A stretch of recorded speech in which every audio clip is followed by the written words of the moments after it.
I'm the man of the house, what I say goes. If you don't obey me, we'll get a divorce. Even though he was cheating on me, my husband still tried to control me. Why should I have to listen to him? Fine, let's get a divorce then, I replied calmly. I made sure all the loans were in his name so he'd finally realize how much I had been supporting our life. My name is Belle, I'm 36 years old and work as a system engineer.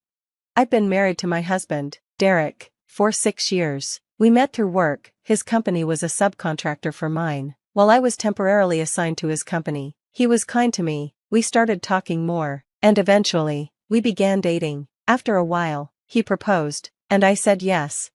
When we got married, I quit my job.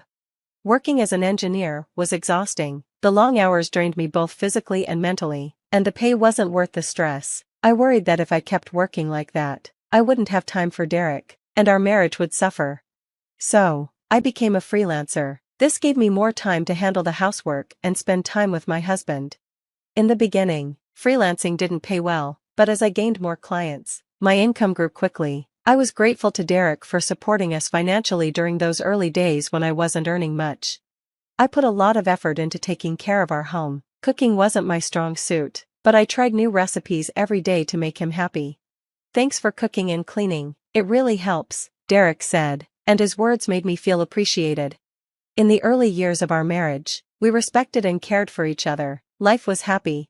But a few years later, Derek brought up something unexpected. Don't you think it's time for us to get a new house? He asked. A new house? I was surprised. Derek wasn't exactly great at saving money. Shouldn't we save more first? I suggested.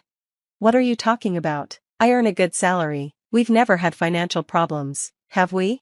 I wanted to say, that's because I've been contributing my own income, but I held back. Although Derek gave me money for household expenses, he spent his personal allowance recklessly. To make up for it, I used part of my income to balance the household budget. I didn't tell him how much I was earning. I was afraid it might hurt his pride. Besides, I wanted to show gratitude for his financial support when I first started freelancing. But now, Derek didn't seem to understand how much things cost, or how much we were actually spending. What kind of house do you have in mind? I asked, trying to steer the conversation. Derek kept adding more and more expensive features to his dream house. All of this will cost a lot, I pointed out. It's fine, this is a once-in-a-lifetime thing, and my income should cover it, he replied confidently. I wanted to finally tell him the truth about our finances. Derek, I've been helping with household expenses too. I earn a good income from freelancing, I said. But instead of listening, he accused me of lying. Come on, don't make stuff up, he said. I'm not lying, I insisted. Even though I tried to convince him to choose a more affordable house, Derek didn't listen. He took out a huge loan based on his salary alone. At first, we seemed okay financially, but over time, Derek's spending spiraled out of control.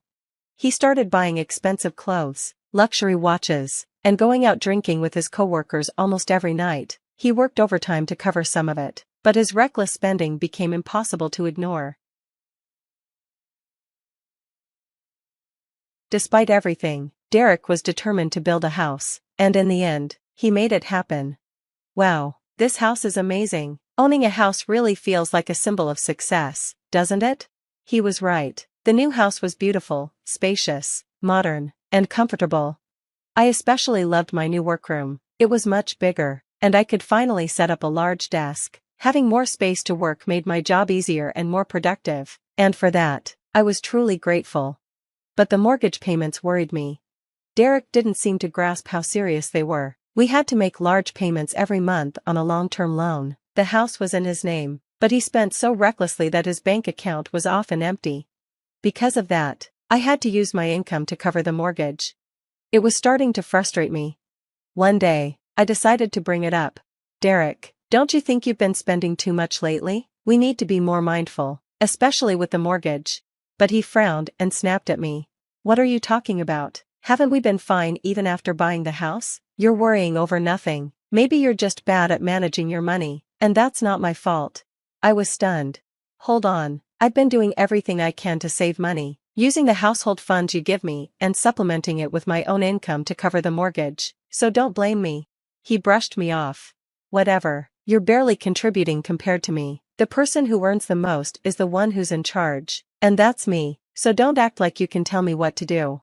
His words silenced me, and I couldn't believe how much he had changed. When we first got married, Derek was kind and considerate. Now, our relationship was strained. We hardly spoke anymore, and sometimes we didn't even greet each other.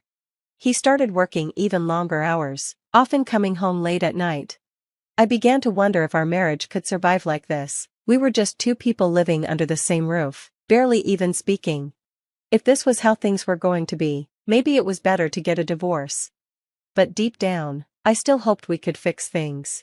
After a lot of thinking, I decided to make the first move and try reaching out to him.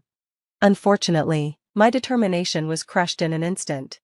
One day, I went to town to buy a birthday gift for a friend. It was a weekday, so my husband should have been at work, but instead, I saw him walking around in casual clothes, with a young woman I didn't recognize. My heart sank. I immediately suspected he was having an affair. To confirm my suspicions, I hired a private investigator. 3 weeks later, I received the report. My fears were true, my husband was having an affair. The woman was his coworker, and shockingly, their relationship had been going on for 2 years. It all made sense now. His late nights, extravagant spending, and sudden attitude changes all started around the same time as the affair. Anger boiled inside me. After everything he had said to me, belittling me, blaming me, he was the one betraying our marriage. I couldn't believe I had been protecting his ego and trying to save our relationship. I decided it was time to act. When I got home, I found him lounging on the sofa, watching sports. I stood in front of the TV and dropped the evidence of his affair onto the table. "Explain this," I demanded. He looked startled at first, but quickly shrugged it off. "Oh, that's Meg," he said casually. "She's my new wife." "New wife? What are you talking about?" I asked, stunned. "Well, since you found out, there's no point in hiding it. You're not needed anymore." "Not needed? What are you even saying?" "Frankly, I don't have any use for you in my life, but Meg doesn't like doing housework, so you can stay and take care of the chores for us." I stared at him, utterly shocked. "You've lost your mind." "I'd never do that," I shot back. His face turned red with anger. "I'm the breadwinner here. What I say goes. If you can't follow my orders, then we'll get a divorce." Even after all this, he still thought he could control me. "Why would I listen to you?" "Fine, let's get a divorce," I said firmly. He looked surprised. "What? You cheated. There's no saving this marriage. Let's end it now." He hesitated, then smirked. "Fine, but don't come crying to me later," he said smugly. "I won't, but first, we need to transfer the names on the utility bills and car loans." I made sure everything, loans, bills, and debts, was transferred into his name, then we finalized the divorce. He probably thought it was all over, but for me, it was just the beginning. "You'll see how much I contributed to your life," I thought. The day after the divorce, I was already relaxing in my new apartment, but then, I started getting frantic calls from my ex-husband. I didn't block him because he still owed me compensation. Out of curiosity, I picked up. He sounded panicked and asked to meet. I reluctantly agreed, and to my surprise, he brought his mistress with him. They both looked upset. "What's this about?" I asked, crossing my arms. "Why didn't you tell me?" he snapped. "Every month, a ton of money is being deducted for loans, and why are the food bills, car payments, and utilities so high? What are you trying to pull?" "I'm not pulling anything," I replied calmly. "I left the house and divorced you. Those are your responsibilities now." "This is fraud," he yelled. "I'll sue you." His mistress clung to his arm, glaring at me. But I wasn't fazed. Their accusations were absurd, and I wasn't about to let them intimidate me.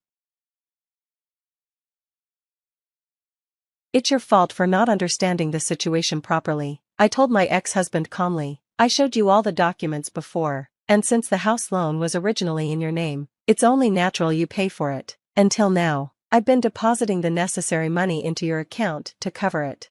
He frowned. "How could you, with such a small income, afford to put that much money in?" Realizing he still didn't get it, I explained everything to him clearly.